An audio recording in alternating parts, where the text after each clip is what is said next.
Spoiler alert, this is a really bloody good comic book. Hello guys, it's your buddy Rorschach here. How's everyone doing today? You doing well?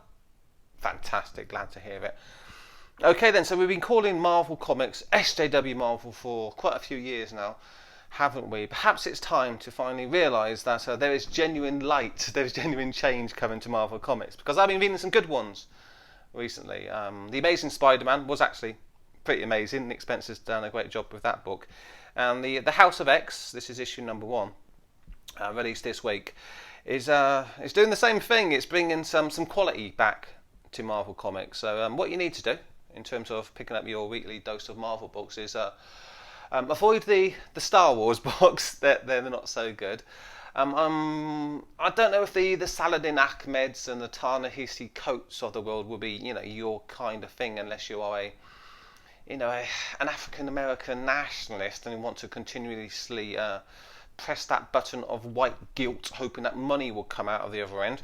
Unless that's your thing, then you'll probably be best served, reading books like The House of X, because this is bringing some real intelligence, some insight actually, and some resonance to Marvel today. That last adjective is probably the best way to describe this book. Resonance. This resonates strongly with what's happening in the real world today. And this is not low IQ, orange man, bad stuff. This is genuinely erudite and insightful stuff from Mr. Hickman. So Jonathan Hickman's obviously been working in comic books for a very, very long time, and he's bringing his A game, to use that old cliche, with the House of X. I don't want to spoil it too much for you, so I'll give you a brief outline of what to expect in this book. But this is good news here, because we got 2 series, not just 6 issues. So it says on the front that this is 1 of 6, but no, we got the Powers of X as well. Hopefully Jonathan Hickman is writing that book as well, but I'm not sure at the moment. But I certainly will be checking out the Powers of X and seeing what's going on there. And look at what we got to look forward to here, all the way up to October the 9th. So I'm going to be going to the local comic book store every Wednesday, and I'm going to be going straight to the top shelves and picking up my Marvel books, and not to see, maybe I can pick a Jodie Hauser book to roast, something like that. No, forget all of that. I'm going to be picking the Nick Spencer books and the X books, because I know that it's going to be pretty darn good stuff. I'm going to be entertained, and my intelligence is not going to be insulted, and more importantly, perhaps, I'm not going to be told over and over again that I am a morally bad person because I hold the ideological and political opinions that I do. This is a truly inclusive story, a narrative, which is, allegorically speaking, saying a lot about the real power players in the world today. Okay. What do I mean by all that? So let's see if I can explain it without doing too much spoilers. So on the front cover here we've got Magneto, and we've got the new Professor X, and there's Jean Grey and Cyclops. All the mutants appear to be getting on quite well now. So they're getting on because they've got their own nation state. They've got strong in-group preference for their own kind, and they're hanging out on their new island called Krakoa. Krakoa is for mutants only. Really? So the mutants, after long trying to coexist with the normal humans, I don't want to get myself in trouble on Google. So the mutants, after long trying to coexist with humans, have discovered that perhaps it's not really working out. We keep getting thrown out of lots of different countries. There was a horrible genocide. I want to use the H word, but I won't, which happened to us. The humans obviously hate us because of our genetic differences. The best thing for us to do is to wall ourselves off on our island and kind of do our own thing. But the question, of course, in the book is, are they really going to just do their own thing, or are they going to interfere, with the rest of the world? We've still got Magneto, with the X-Men, with the mutants, and Magneto hasn't changed. His personality is as distrusting of the humans as it ever was. So you know what Magneto thinks about humans, right? perhaps wants to dominate rather than just leave them alone.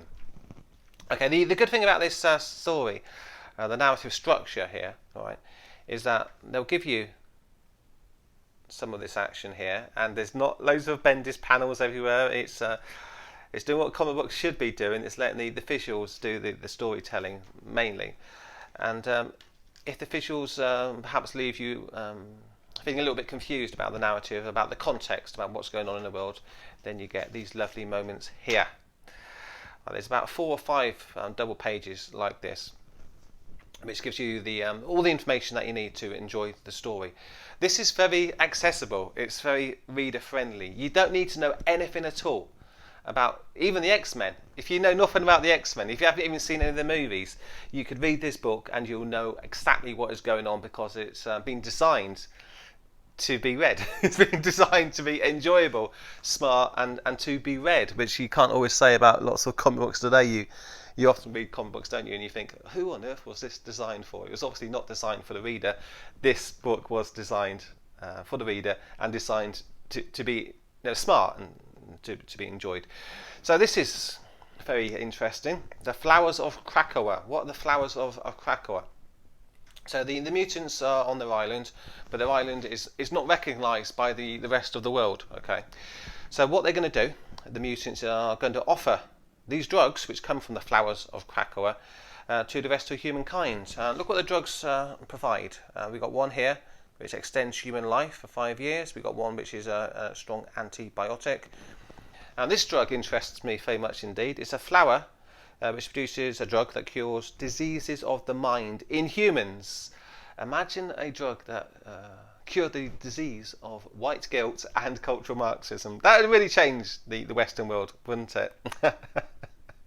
So yeah, I definitely want to put this drug in the water supply. Yeah, I know that's a bit too much. Maybe I'd offer it in a water bottle like this. So I'm all about the free market. I'm a libertarian, don't you know? Anyway, so the mutants are offering these free drugs to the governments of the world and the corporations that own them, and in return, then the governments of the world are going to recognise perhaps Krakoa as a sovereign nation state. So what is Krakoa? What are the mutants? I think it's pretty darn obvious. What are the drugs? What are the drugs that are offered? Allegorically speaking, what's the real world parallels? You could look at Google, couldn't you really? You could look at Hollywood. You could look at the banking institutions. Lots of things that America's greatest ally and the ethnic people who make up that tribe actually do offer, which are of great benefit to the West today.